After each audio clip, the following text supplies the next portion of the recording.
Tuhan firman-Mu ajaib, kekal meski gunung menghilang. Tiada huruf yang gagal, tak terpatahkan siasat. Hidup seperti-Mu ya Allah, lebih dari emas. Aku bersaksi kitab-Mu, kitab yang suci. Mendengarkan firman-Mu, hibur hati yang luka. Terangilah langkahku kemanapun ku pergi. Biarkanlah firman-Mu berkuasa atasku. Ubahkanku, bebaskanku, ku mau menyenangkan-Mu. Aku mau menyenangkan-Mu. Salam jumpa pemirsa terkasih, saya menyambut Anda sekalian dimanapun Anda berada dalam episode terbaru program studi harian kita Semua Kitab Suci. Seperti yang biasa kita lakukan sejak bertahun-tahun saat mempelajari Alkitab dengan semua kitab-kitab di dalamnya, dari Kejadian hingga Wahyu, kami mencoba untuk menyentuh subjek-subjek utama dalam setiap pasalnya untuk mendapatkan kekayaan yang terdapat di dalam firman Tuhan. Sungguh firman-Mu memberi terang, memberi pengertian kepada orang-orang bodoh. Rasul Petrus berkata tentang perkataan profetik seluruh Alkitab. Dengan demikian kamu makin diteguhkan oleh firman yang telah disampaikan oleh para nabi. Alangkah baiknya kalau kamu memperhatikannya sama seperti memperhatikan pelita yang bercahaya di tempat gelap.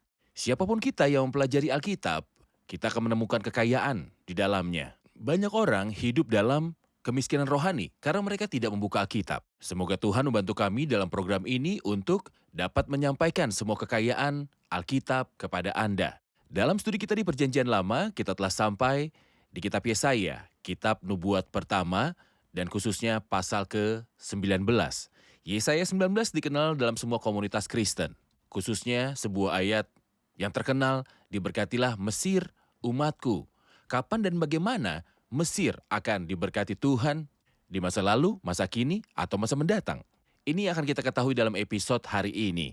Dalam episode hari ini kita akan membahas Yesaya pasal 19. Untuk memulai izinkan saya untuk menyambut tamu kehormatan di studio, seorang hamba Tuhan, Saudara Yosef Riyad. Selamat datang Saudara Yosef. Terima kasih Saudara Riyad. Kami juga menyambut hadirin di studio, selamat datang. Anda telah siap untuk belajar? Amin. Pemirsa terkasih, kita akan rehat dan kembali untuk memulai pembelajaran kita.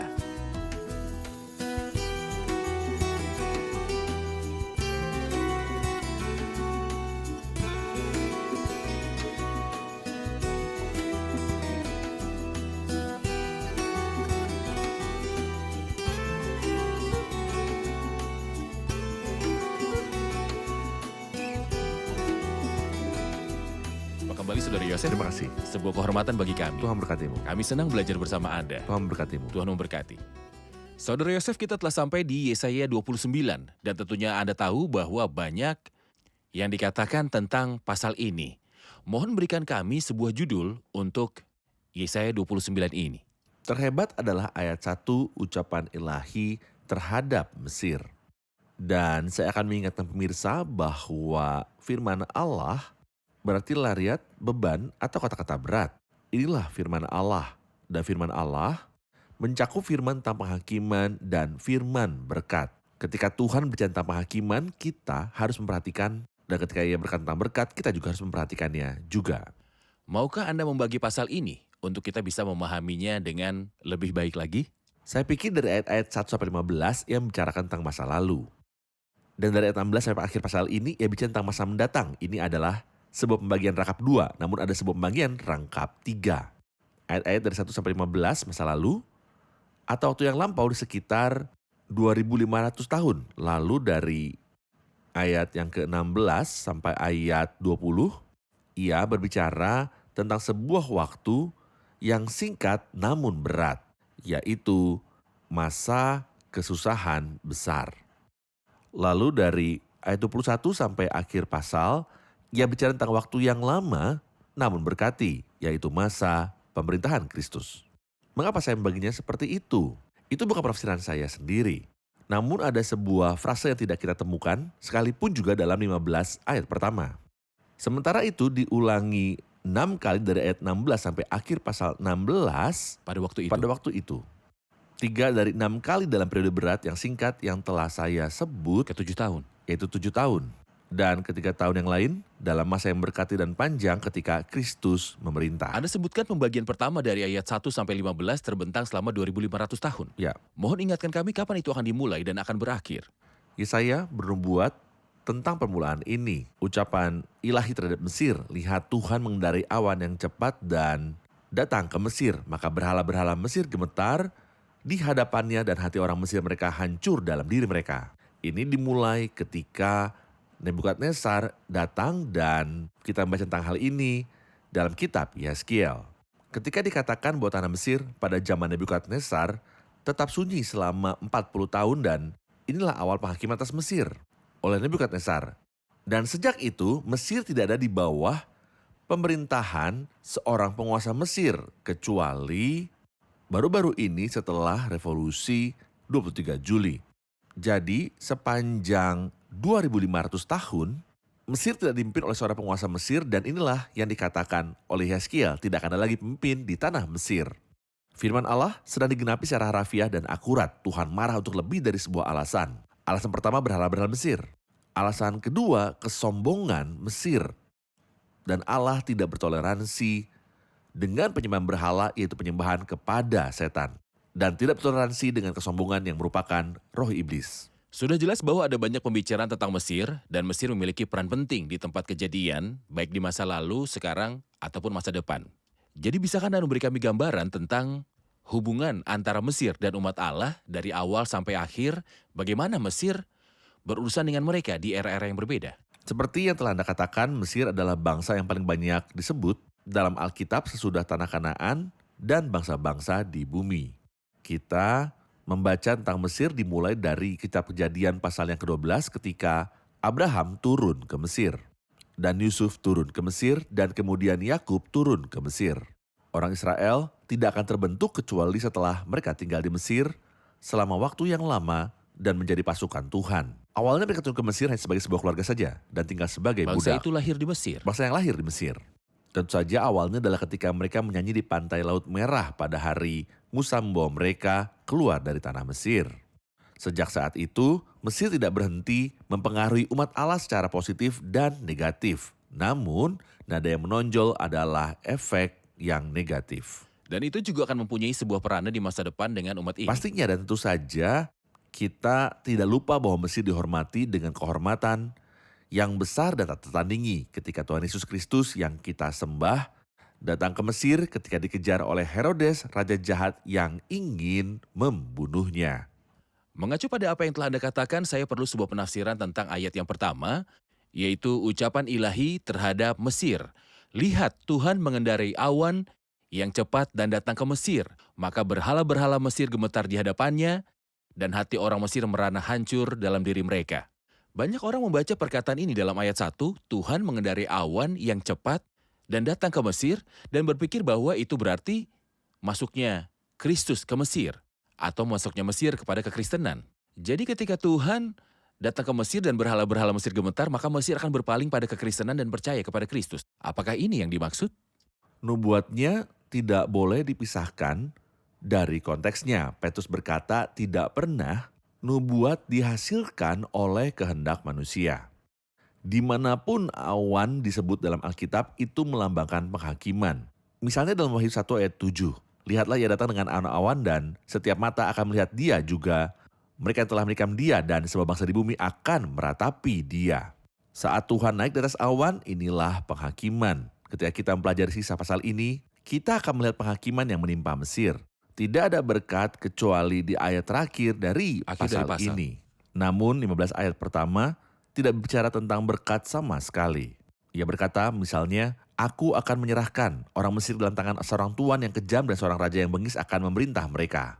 Mereka yang menenun akan remuk hatinya, segala pekerja upahan akan bersedih hati. Para pembesar Zoan adalah orang-orang bodoh belaka. Tidak ada berkat di sini. Konteks dari 15 ayat ini adalah tentang penghakiman selama 2500 tahun.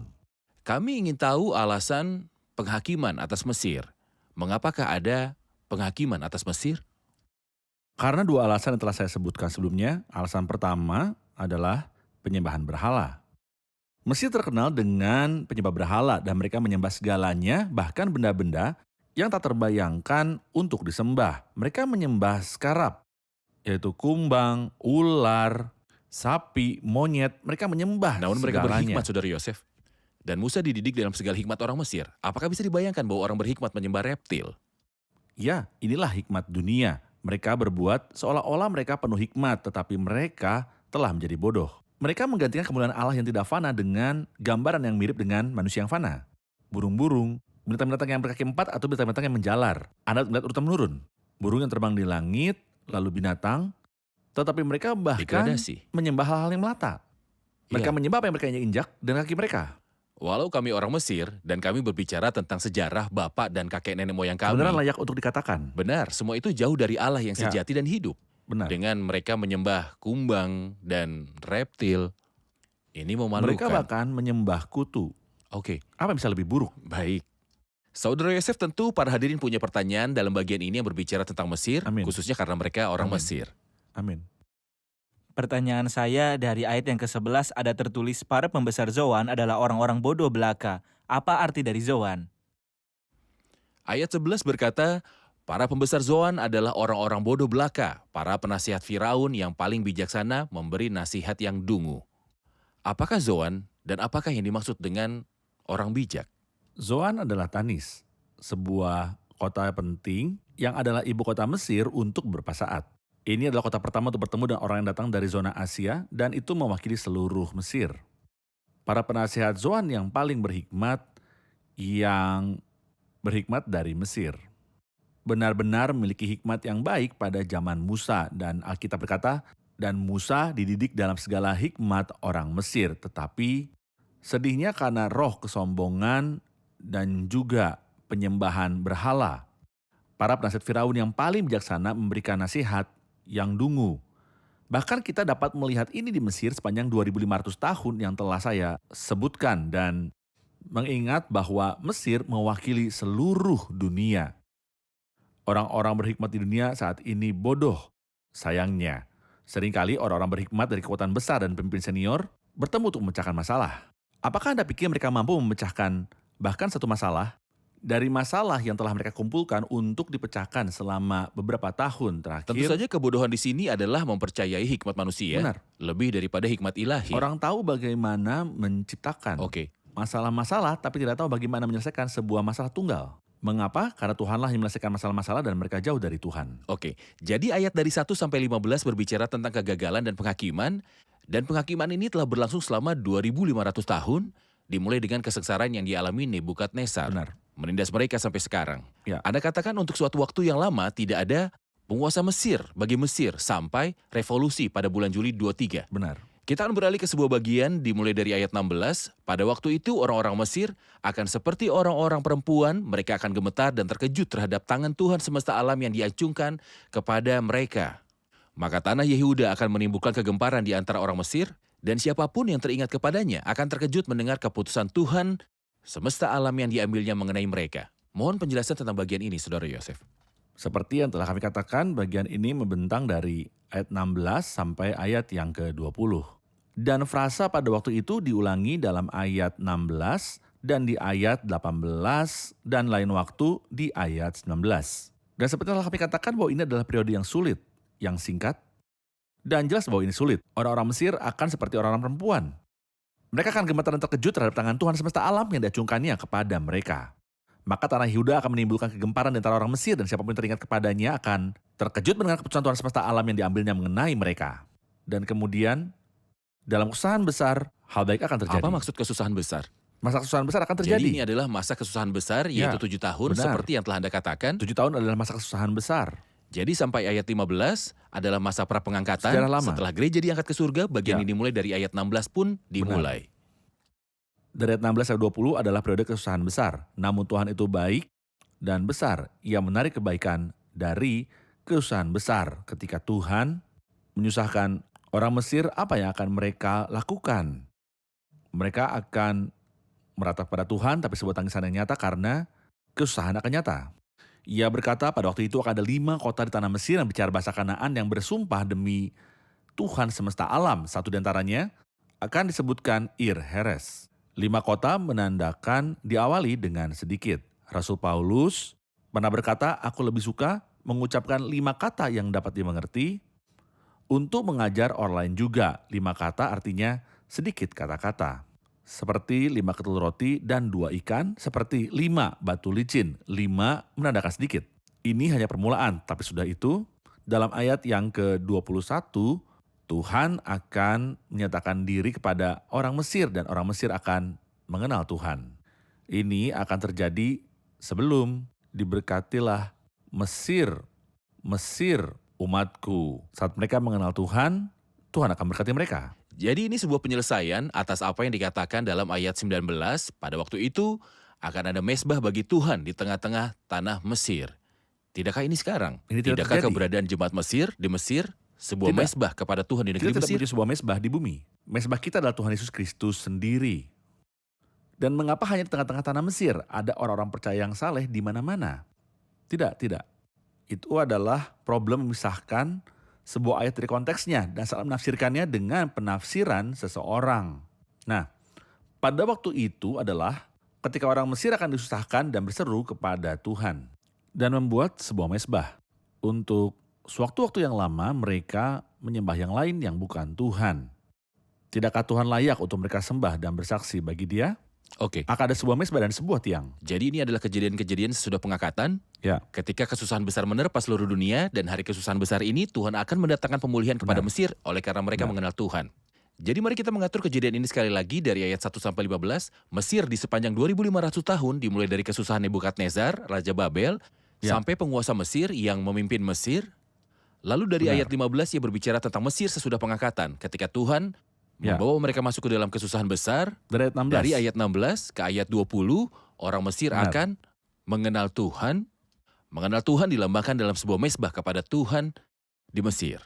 Mesbah dan sebuah tiang. Sebuah mesbah dan sebuah tiang. Sebuah mesbah yang melambangkan penyembahan dan ada sebuah tiang yang melambangkan kesaksian. Oke, kita akan lanjutkan diskusi kita setelah menyaksikan laporan. Mesir disebut dalam halaman-halaman pertama di Alkitab. Ketika Abraham melarikan diri ke sana, dan kemudian kita juga membaca tentang penjualan Yusuf di sana. Yakub dan putra-putranya juga datang ke tanah Mesir dengan keluarga-keluarga mereka. Dan di Mesir, bangsa kuno menjadi sebuah bangsa yang besar yang dijadikan budak di kemudian hari. Ketika bangsa itu kembali ke tanah perjanjian, 2 dari raja-raja mereka, Ahaz dan Hizkia, menggabungkan diri dengan Mesir dan mendapati bahwa itu adalah sekutu yang tak dapat diandalkan. Ketika Tuhan Yesus Kristus lahir, ibunya Maria membawanya ke Mesir. Banyak yang telah menjadi Kristen di Mesir selama 3 abad pertama penyebaran kekristenan. Saudara Yosef, mari kita meninjau pembagiannya lagi dari ayat 1 sampai 15 kegagalan dan penghakiman, dari ayat 16 sampai 20 pertobatan, kepulangan dan pemulihan. Dan kita masih memiliki pembagian yang ketiga yang dimulai dari ayat 21 sampai akhir pasal tentang berkat. Ya. Bagaimana dan kapan diberkatilah Mesir umatku akan dikatakan. Sebelum ini di ayat 23, pada waktu itu akan ada jalan raya dari Mesir ke Asyur. Tentu saja ini belum terjadi. Orang Asyur dapat masuk ke Mesir dan orang Mesir ke Asyur. Dan Mesir akan beribadah bersama-sama Asyur. Pada waktu itu Israel akan menjadi yang ketiga di samping Mesir dan di samping Asyur. Suatu berkat di atas bumi yang diberkati oleh Tuhan semesta alam. Dengan berfirman, diberkatilah Mesir umatku dan Asyur, buatan tanganku dan Israel milik pusakaku. Untuk suatu waktu yang lama, umat itu bisa mengulangi frase, diberkatilah Mesir umatku tanpa menyelesaikan ayat itu selanjutnya. Mengapa kita tidak membaca ayat bukanlah sebelumnya? sebuah ayat yang lengkap. Ini adalah sepertiga dari ayat itu. Masih tersisa 2/3. Ya, 2/3. Namun mereka mengambil bagian diberkatilah Mesir umatku, ketimbang menyelesaikannya untuk memperoleh pemahaman yang lebih baik. Diberkatilah Mesir umatku dan Asyur buatan tanganku dan Israel milik pusakaku. Israel. Mengapa ketiga negeri ini secara khusus? Karena ketiga negeri ini sedang sangat bermusuhan. Sejak zaman dahulu, sekarang, dan setelah permusuhan. pengangkatan. Bacalah misalnya Daniel pasal 11. Pasal ini ditutup dengan sebuah perang antara Raja Selatan yaitu Mesir. Dan Raja Israel dan Raja Utara yaitu Asyur. Jadi ada perang dan permusuhan. Bukan hanya itu tapi juga ketiga negara, Mesir, Asyur, dan Israel. Mewakili ketiga ras keturunan Nuh, Sem, Ham, dan Yafet. Sem mendatangkan Israel, Ham mendatangkan Mesir, dan Yafet mendatangkan Asyur. Seakan-akan seluruh dunia yang dibagi sejak dahulu kala menjadi ras-ras yang berbeda. Akan Akan dimasukkan ke dipersatukan dalam berkat itu. karena dikatakan tentang Kristus dalam Efesus 1 ayat 10 sebagai persiapan kegenapan waktu untuk mempersatukan di dalam Kristus sebagai kepala segala sesuatu, baik yang di surga maupun yang di bumi. Namun tentu ini tidak berarti untuk tidak meminta berkat bagi bangsa-bangsa itu dalam doa-doa kita. Maksud saya, bisa saja saya meminta Tuhan untuk memberkati negara saya Namun atau bagaimana ia akan seseorang berkati tertentu. negara saya? Namun bagaimana ia akan memberkati negara saya? Berkatnya Benar. adalah bahwa bangsa Benar. itu akan menerima Kristus. Dan bahwa Kristus akan mendirikan kerajaannya sekarang seperti dikatakan, yaitu... Tentu saja, ini bertentangan dengan bagian-bagian lainnya dari Alkitab. Namun bahkan jika kita mengambil pasal ini saja, orang Mesir akan mengenal Tuhan. Oke. Dan ketika orang Mesir akan mengenal Tuhan, diberkatilah Mesir umatku. Iya. Jadi berkatnya adalah ketika orang Mesir mengenal Tuhan di kerajaan milenium, ketika Kristus akan memerintah atas mereka, dan berkatnya diberkatilah Mesir umatku akan meluas sampai Mesir, Asyur, dan Israel. Saudara Yosef, kita perlu merujuk pada Alkitab agar dapat menyanyikan himne yang tepat. Benar. Ada banyak lagu yang telah diciptakan dan dinyanyikan dalam gereja-gereja berdasarkan sebuah bagian dari ayat ini tanpa memahami waktu dan maknanya. Ini kan saya berkata saudara ayat, kita perlu mempelajari perkataan profetik sebagai suatu kesatuan. Bukan memilih satu ayat yang saya sukai dari nubuat Yesaya tanpa mempunyai sebuah gagasan tentang topik dari keseluruhan kitab Yesaya. Untuk setiap paling tidak saya harus paling sedikit telah membaca seluruh pasal dan mempelajarinya untuk memahami apa konteks dari ayat itu. Kita bersyukur kepada Allah untuk keseluruhan Alkitab yang memberi kita garis besar skema Allah dari awal sampai akhir. Pastinya Oke. hadirin punya pertanyaan, kita akan menerima pertanyaan dari hadirin. Pertanyaan dari ayat yang kedua yang berbunyi, "Aku akan menggerakkan orang Mesir melawan orang Mesir supaya mereka berperang setiap orang melawan saudaranya." Mengapa kita tidak menerapkan ini pada periode terakhir yang telah kita lalui sampai sekarang kita melihat bahwa sebagian besar orang bertikai satu sama lain, ada yang pro dan ada yang menentang sebuah revolusi. Mengapa kita tidak menerapkannya di zaman sekarang? Benar, walaupun ini tidak berlaku pada orang Mesir saja, tetapi pada semua bangsa. Silakan, Sebenarnya Saudara karakter dari hari terakhir adalah bangsa akan bangkit melawan bangsa dan kerajaan melawan kerajaan. Namun saya pikir apa yang telah dibuat dalam ayat 2 digenapi di masa lalu. Karena ia berkata, "Aku akan menggerakkan orang Mesir melawan orang Mesir supaya mereka berperang. Setiap orang melawan saudaranya dan setiap orang melawan temannya. Kota melawan kota, kerajaan melawan kerajaan." Itu terjadi pada hari revolusi. Tiada kota melawan kota dan kerajaan melawan kerajaan. Karena pada dasarnya tidak ada kerajaan, tetapi di zaman kuno dikatakan bahwa Mesir dibagi menjadi 12 kerajaan. Itu terpecah-pecah dan kerajaan-kerajaan itu saling bertarung. Jadi ini telah digenapi secara historis. Namun sebagai akibat dari dosa, orang-orang ini saling melahap sama seperti Oke. ikan. Saya ingin mengajukan sebuah pertanyaan yang parsial. Walau kita biasa Silakan. memperoleh garis besar pasal ini, banyak orang menanyakan ayat 5, air dari sungai Nil akan menjadi habis dan sungai itu akan menjadi tohor dan kering. Apa itu sungai? Bagaimana airnya akan mengering? Apakah ini terjadi secara historis? Dan jika sungai Nil adalah yang dimaksud di sini, bagaimana sungai itu mengering? Ini terpenuhi secara historis. Seorang sejarawan yang bernama Abd al-Latif al-Baghdadi yang terkenal sebagai Ibn al-Labad menulis mengenai masalah ini. Yang kita temukan di dalam kitab Yehezkiel bahwa karena kehancuran Mesir yang dilakukan oleh Nebukadnezar, air benar-benar menjadi kering. Jadi hal ini digenapi secara historis. Mungkinkah ini akan terjadi lagi? Mungkin, tapi saya pikir itu sudah terpenuhi.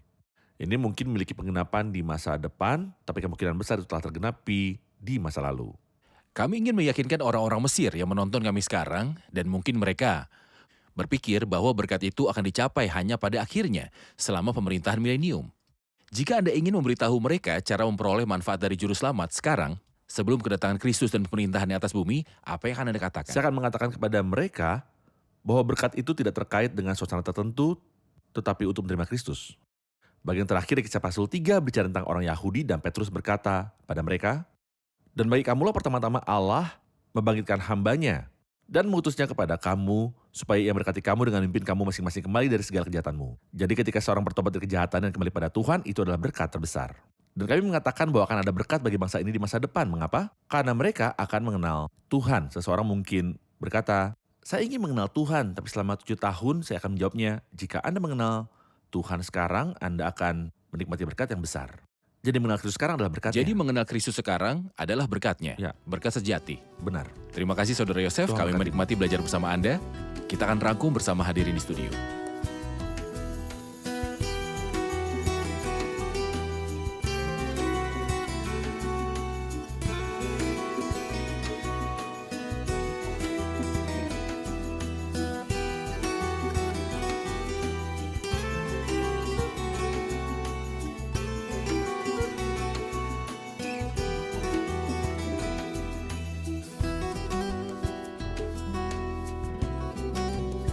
Berjumpa kembali, pastinya topik hari ini sangat penting karena berkenaan dengan Mesir. Hari ini kita telah belajar pembagian dari pasal ini. Adakah yang mau ingatkan dengan pembagian-pembagian ini? Ada sebuah pembagian rangkap 2 dan pembagian rangkap 3. Pembagian rangkap 2 dari ayat 1 sampai 15 adalah tentang masa lalu dan dari ayat 16 sampai akhir pasal adalah tentang masa mendatang. Ada juga sebuah pembagian rangkap 3 dari ayat 1 sampai 15 adalah tentang sebuah waktu yang lama sekitar 2500 tahun. Dari ayat 16 sampai 20 ada tentang sebuah waktu yang sulit yang singkat yaitu masa kesusahan besar selama 7 tahun. Lalu dari ayat yang ke-21 sampai akhir, pasal ini adalah tentang sebuah waktu yang lama yaitu zaman pemerintahan Kristus Yesus. Oke, di awal dari bagian pertama dari ayat 1 sampai 15, Tuhan dilukiskan sedang mengendarai sebuah awan yang cepat dan datang ke Mesir. Apakah itu untuk memberkati Mesir? Atau apa? Tuhan sedang datang untuk menghakimi Mesir. Dan ini untuk 2 alasan. Pertama, Mesir itu terkenal akan berhala-berhalanya dan mereka menyembah apapun yang bisa Anda bayangkan. Dosa kedua adalah kesombongan yang mengharuskan Tuhan menjatuhkan penghakiman. Oke, Ya, benar. Saudara Yosef. Oke, kapan dimulai kesusahan besar atas Mesir? Saudara Yosef menyebut sebuah periode antara 2500 tahun. Kapankah dimulainya kesusahan besar atas Mesir? Itu dimulai dengan pemerintahan Nebukadnezar di mana Mesir menjadi sunyi selama 40 tahun. Dan itu berlanjut karena Mesir Iya. tidak diperintah oleh penguasa Mesir sampai revolusi 23 Juli ketika Penguasa Mesir mulai Mesir. diperintah oleh penguasa Mesir. Saya perlu tahu tentang periode kedua yang dimulai dari ayat 16 sampai ayat 20. Periode pertobatan, kepulangan, dan pemulihan. Mengapa Tuhan akan melawat bangsa ini dan bagaimana pemulihan akan terjadi? Seperti kita sudah baca dalam ayat 20, mereka akan berseru kepada Tuhan karena para penindas mereka. Awalnya akan terjadi oleh beberapa di antara mereka, seperti yang sudah kita pelajari bahwa kelima kota menandakan sedikit kota, dan karena Mesir akan ada dalam sebuah status yang sangat lemah dilambangkan oleh perempuan. Mereka akan berseru kepada Tuhan, dan Ia akan melawat mereka untuk membawa orang yang tersisa ke dalam pemerintahan milenium. Oke, ini adalah kepulangan dan pemulihan. Tetapi masih ada bagian ketiga, berbicara tentang apakah itu? Pembagian ketiga adalah diberkatilah Mesir, umatku. Orang Mesir tidak akan diberkati kecuali mereka semua datang kembali kepada Tuhan dan Kapan itu mengenal terjadi? Dia dalam kerajaan milenium. Jadi berkat bangsa ini akan ada di dalam kerajaan milenium ketika mereka diberkati bersamaan dengan Asyur dan Israel. Dikatakan diberkatilah Mesir umatku dan Asyur buatan Diberkatilah Mesir tanganku dan umatku Israel dan Asyur milik pusakaku. dan Israel. Saudara Yosef? Ya. Baik. Benar. Mereka fokus mempelajari Syukur pada Yesaya Tuhan. 19. Terima pada kasih Tuhan. Tuhan memberkati Anda semua. Terima kasih Saudara Tuhan Yosef. berkatimu.